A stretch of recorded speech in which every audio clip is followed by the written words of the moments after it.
Have you noticed a pattern of problems that keep occurring in your relationship? Have you? Yes. Maybe you're afraid of being alone or easily get jealous. Or maybe you have a hard time trusting someone and you're unable to open up and build a deep emotional connection. These repeated thoughts and actions that are keeping you from being fulfilled in your love life might be because of your attachment style.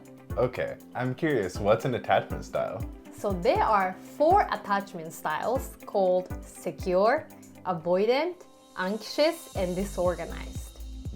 Which one am I? You're about to find out.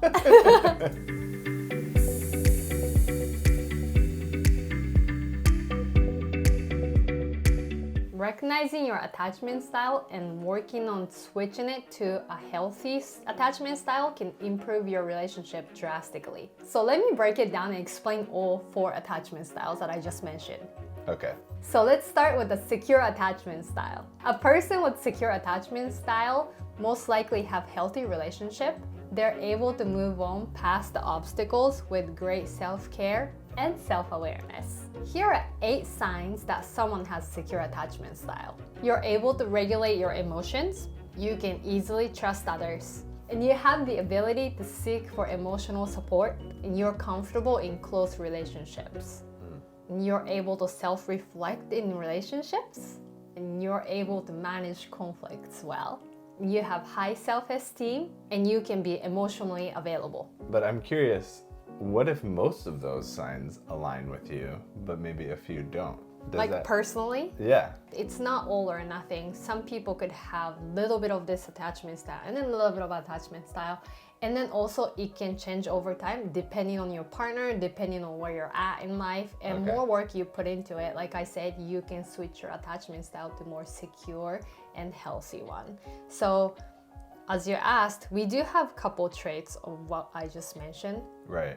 And I feel like that kind of developed over time as we put work towards into the relationship and ourselves. Totally. Don't you think? Yeah, Yeah. I agree. We're learning to manage conflicts well. Right. It's gotten so much better over time. Yeah.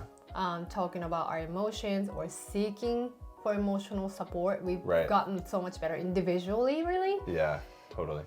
Yeah, so we're doing great. Yeah. People with secure attachment style, like what differentiates them from the rest of attachment styles is that like they do experience conflicts and bad days like all the other people with different attachment styles. Right. But they have high resilience. Okay. And they have high emotional intelligence also. And that allows them to communicate effectively rather than like take it out on their partner with like anger and emotional outbursts. Right.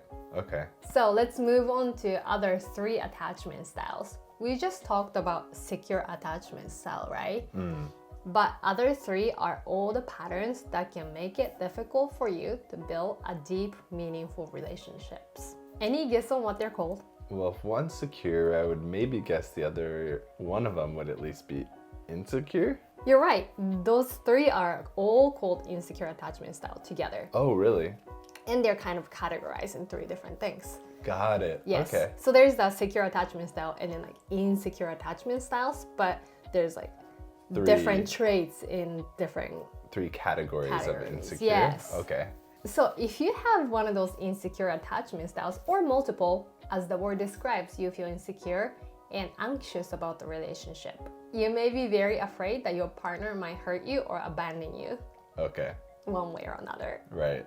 So let me break down and explain how all 3 of them are different. Okay, all right. So the first one is anxious attachment style. People with anxious attachment style can struggle with low self-esteem because they didn't grow up with healthy guidance on nurturing individuality. Let me explain a little bit better, a little bit easier, right? Yeah. And then the actual research on North America, the research on North America and Europe said that 20% of people have this attachment style. Wow. Here are 8 signs that you have anxious attachment style. First, high sensitive to criticism, Okay. whether it's real or their imagination. Also, they need constant reassurance and approval from others. Jealous tendencies, they have hard time being alone for a long time. Low self-esteem, they feel unworthy of love and have intense fear of being rejected or abandoned. They have difficult time trusting others. So as I said, people with anxious attachment style feel unworthy of love and they need constant reassurance from their partners. You often blame yourself for problems that happen in relationships and can express intense jealousy or distrust because of low self-esteem.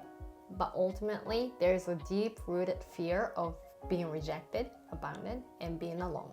So yeah, that's that anxious attachment style. Okay. So let me talk about the next one. That one is called avoidant attachment style. People with avoidant attachment style tend to be distant in a relationship. They come across as independent and self-efficient and often avoid deep connections. For example, if at any point your partner says they're about to leave them, they have the ability to shut down their emotions and pretend that they don't care.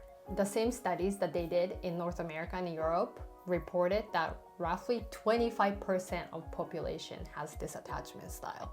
Wow. I wonder if it has anything to do with like male or female gender at all. Like if some attachment styles gear more towards male or some attachment styles gear more towards female. There might be. Yeah. I think there's also a cultural background that plays in it too. Right. Okay.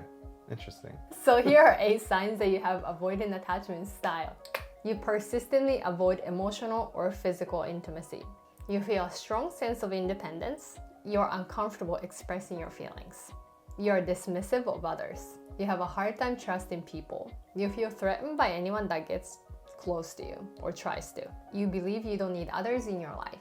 You've been told you have commitment issues. If you have avoidant attachment style, you let your partner engage with you, but you still avoid getting emotionally close to them, and your relationship cannot reach any level of depth. Individuality is important in relationships, but if you have this attachment style, you tend to seek more space and more often than others. Your own free time basically, or it could be both physically and emotionally. Okay. Like you literally avoid trying to be in the same room kind of thing. No, be close to them. Yeah, you're afraid to build deep connections with them, so you have hard time being vulnerable with them. Right. Okay. Yeah, if that makes sense, because that happens Totally. physically and emotionally, right? Yeah. The fourth one is called disorganized. This one is kind of a mixture of anxious and avoidant attachment style. Okay. So if you have a disorganized attachment style, you tend to have more unpredictable and confusing behavior. So you could experience a mixture of having a fear of being too close to them or being too distant to them. Okay. That means you could have traits from both attachment styles that I mentioned, but then to add to that, you could also have high levels of anxiety, inability to regulate your emotions, have contradictory behaviors, and have difficult time trusting others. The reason why you have unpredictable behavior is because you struggle with being confident in your partner or relying on them. You think your partner is unpredictable, that's why you act that way beforehand, right, to avoid getting hurt. Mirroring the behavior almost. Yeah, I mean, if you can't trust them, why would you stick with one thing yourself, right, and then get hurt possibly? Yeah. So if you have this organized attachment style, you face a lot of inner conflicts because you fear deep connections, because you might get possibly hurt, but you also seek for it very badly. Okay. So you have the anxious attachment style and really, really try to get them, but then once the deep connection starts to build, you get scared and you reject it. Okay. So that's kind of a reoccurring pattern for them. And as a result, you tend to have lots of highs and lows in your relationships. And some of the abusive relationships could have tendency of this attachment style in it because you cling onto the partner that's rejecting you. So the study says about 5% of global population has this attachment style. Now that you learned all 4 attachment styles, you probably have an idea of which one you tend to lean towards. And as I said earlier in this video, many people don't fit in just one profile completely. So it is normal for you to recognize features from a couple different attachment styles. Let us know down in comments what attachment styles have you experienced in your relationships before. Okay, so I assume each relationship is different. And how do the attachment styles develop within each relationship and within each person? Let me explain how they develop in each person first. So this attachment theory states that your bond with your primary caregiver as a child sets the foundation of your attachment style and how you interact with people in close relationships in adult life. Wow. Okay, interesting. It is, because the primary goal of a human infant is to be close and have a certain bond with their caregiver because it's necessary for their survival, right? Right. So if a child can consistently rely on their parents to fulfill their needs growing up, they're likely to develop a secure attachment style because they'll see relationships as a safe place where they can express their feelings, emotions, and needs freely. Your caregivers were probably more emotionally available and more aware of their own emotions and behaviors. So you ultimately felt safe, understood, and valued in those early interactions as a child. On the other hand, insecure attachment styles develop if a child has strained bond with their caregivers. This happens when a child learns that they can't rely on others to fulfill their basic needs and comfort. Now I want to know, can they change? So you asked how they can develop in a relationship, right? Right. So I'm assuming you're asking if it changes depending on the relationship. Yeah. Yes, it's important to know that your attachment style can change with major life events or even with different partners. Okay. In fact, studies show that 70% of people have stable attachment style, but other 30% were more flexible with their attachment styles. Okay, interesting. So to answer your question, let me give you some examples. Yeah. So someone with insecure attachment style can form a secure bond with someone with secure attachment style. Vice versa though. Or it could be caused by just not your partner. If Right. someone had secure attachment style, but if they experienced huge trauma or big loss in their life, then they could develop an insecure attachment style. That means though, regardless of your primary relationships, you can change your attachment styles if you wanted to. Okay. So if you have an insecure attachment style, don't freak out yet.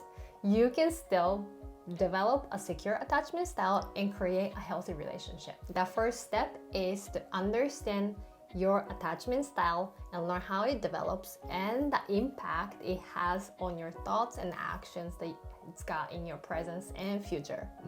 So yeah, I found this very interesting, and I would say I see traits of a little bit of myself in a few different categories, and yeah, it's interesting to understand how they developed, and yeah, I think our attachment styles has definitely changed over time, kind of learning what I just learned about them.